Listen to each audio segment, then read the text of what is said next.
الرحيم المالك القدوس السلام المؤمن المهيمن العزيز الجبار المتكبر الخالق. اعوذ باللہ من الشیطان الرجیم. بسم اللہ الرحمن الرحیم. جیسے میرے سرکار ہیں ویسا نہیں کوئی، بے شک جیسے میرے سرکار ہیں ایسا نہیں کوئی. تو خطبۃ حجۃ الوداع کا پرکیف منظر آپ کے سامنے گوشے گزار کرتی ہوں کہ چاشت کا وقت تھا. اونٹنی پر بیٹھ کر فرمایا مجھ سے مناسک حج سیکھ لو. مجھے معلوم نہیں کہ اس حج کے بعد دوسرا حج کر سکوں گا کہ نہیں. یہاں سے منع کے لیے روانہ ہوئے. حضرت اسامہ ساتھ بیٹھے دھوپ سے بچنے کے لیے چادر تانے ہوئے تھے. حضرت بلال قصوہ اونٹنی کے مہار تھامے ہوئے تھے. داہنے بائیں آگے پیچھے تقریباً 1,00,000 مسلمانوں کا مجمع تھا. مہاجرین قبلہ کے داہنے، انصار بائیں اور بیچ میں عام مسلمانوں کی صفیں تھیں. آپ صلی اللہ علیہ وسلم نے نظر اٹھا کر اس عظیم الشان مجمع کی طرف دیکھا تو فرائض نبوت کے 23 سال نتائج نگاہوں کے سامنے تھے. زمین سے آسمان تک قبول اعتراف حق کا نور صفا فشاں تھا. دیوان قضا میں انبیاء سابق فرائض تبلیغ کے کارناموں پر ختم رسالت کی مہر ثبت ہو رہی تھی اور دنیا اپنی تخلیق کے لاکھوں برس بعد دنیا فطرت کی تکمیل کا مستہ کائنات کے ذرے ذرے کی زبان سے سن رہی تھی. اس عالم قصوہ اونٹنی پر سوار ہو کر رسول اکرم صلی اللہ علیہ وسلم نے خطبہ دیا. تو وہ خطبہ کیا تھا؟ تو چلتے ہیں اس خطبے کی جانب کہ میرے حضور نے خطبے میں کون کون سی باتیں پہ سے پردہ ہٹایا کہ سید المرسلین خاتم النبیین رحمت للعالمین سرکار دو عالم سرور کائنات حضرت محمد مصطفیٰ صلی اللہ علیہ وسلم کا آخری خطبہ کہ 9 ذی الحجہ 10 ہجری کو حضور اکرم نے وہ تاریخی خطبہ ارشاد فرمایا جو الوداعی خطبہ کہلاتا ہے اور جس کو پڑھ کر قیامت تک مسلمان کے دل ایمان سے منور ہوتے رہیں گے. حضور نے فرمایا کہ اے لوگوں میری بات سنو، اے لوگوں میری بات سنو. معلوم نہیں کہ میں اور تم پھر کبھی اس جگہ اکٹھا ہوں گے یا نہیں.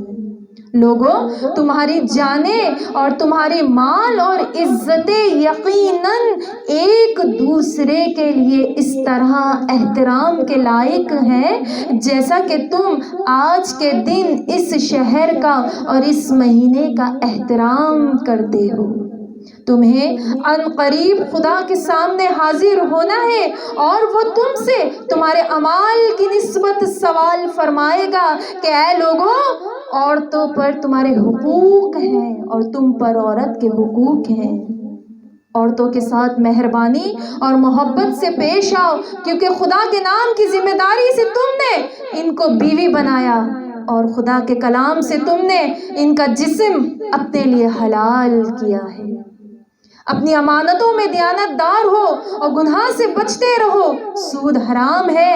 آج کے بعد مقروض صرف اصل ادا کرے گا اور سب سے پہلے میں خود اپنے خاندان سے عباس بن عبد المطلب کا سود معاف کرتا ہوں. زمانہ جاہلیت کے تمام جھگڑے مٹائے جاتے ہیں اور سب سے پہلے میں خود ربیعہ بن حارث بن عبد المطلب کا خون معاف کرتا ہوں. اپنے غلاموں کا خیال رکھو، انہیں وہی کھانا کھلاؤ جو تم خود کھاتے ہو، وہی پہناؤ جو تم خود پہنتے ہو، اور اگر ان سے کوئی قصور سرزد ہو جائے تو تم معاف نہ کر سکو تو ان کو جدا کر دو، کیونکہ وہ خدا کے بندے ہیں اور ظلم کے لیے پیدا نہیں کیے گئے۔ اے لوگوں، میری بات غور سے سنو، جان رکھو کہ سب مسلمان ایک دوسرے کے لیے بھائی ہیں۔ جو چیز ایک بھائی کی ملکیت ہے دوسرا نہیں لے سکتا جب تک وہ خود بخوشی اسے نہ دے۔ اپنے آپ کو بے انصافی سے بچائے رکھو، اپنے آپ کو بے انصافی سے بچائے رکھو کہ حضور نے خطبۃ الحجۃ الوداع میں اسلامی بھائی چارے میں کہا کہ جان لو کہ ہر مسلمان دوسرے مسلمان کا بھائی ہے۔ اپنے بھائی کی کوئی چیز تم پر حلال نہیں سوائے اس کے جو وہ اپنی خوشی سے تمہیں دے دے، لہٰذا ایک دوسرے پہ ظلم کرنا اور دیکھو میرے بعد کافر نہ ہو جانا اس طور پر کہ ایک دوسرے کی گردنیں مارنے لگ جاؤ۔ کیا میں نے پہنچا دیا؟ اللہ آپ کو گواہ اور رہے گا۔ دیکھو میں تمہارے درمیان ایسی چیز کو چھوڑ کر جا رہا ہوں کہ اگر اسے پکڑ کر رکھو گے تو کبھی گمراہ نہ ہوگے، وہ ہے اللہ کی کتاب اور میری سنت۔ لوگوں، تمہارا رب ایک، تمہارا باپ ایک، تم سب آدم سے ہو اور آدم مٹی سے پیدا ہوئے۔ تم میں اللہ کے یہاں سب سے باعزت صاحب تقویٰ ہے۔ کسی عربی کو عجمی پر فضیلت نہیں مگر تقویٰ سے ہے۔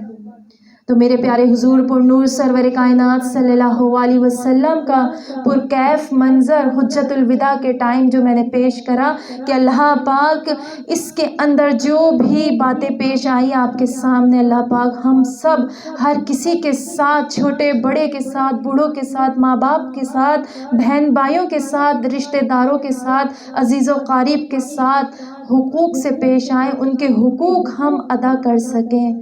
یا باری تعالیٰ ہمیں انصاف کرنے کی توفیق عطا فرما، اور ہمارے آقا دو جہاں نے ہمیں جو بتا دیا ہے اور ہمارے بیچ جو چیز چھوڑ دی ہے اللہ اور سنت رسول پر عمل کرنے کی پوری توفیق عطا فرمانا۔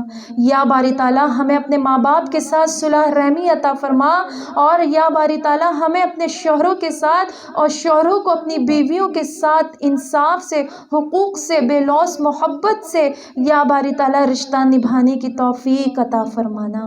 یا باری تعالیٰ آنے والے بچوں کو نظام مصطفیٰ پر چڑھنے کی توفیق عطا فرما، اور مجھے اور میرے چینل کو توفیق دے، اور میرے ساتھ جو لوگ چل رہے ہیں ان سب کو ہمت و طاقت و صحت دے کہ ان کی پریشانی کو دور کرتے ہوئے میرا مقصد کامیاب ہو جائے، اور کن فیکون کو دن دگنی رات چگنی ترقی عطا فرما۔ اے باری تعالیٰ جو مقصد ہے تو بہتر جانتا ہے، اس مقصد میں کامیابی و کامرانی عطا فرما۔ اللہ نگہبان۔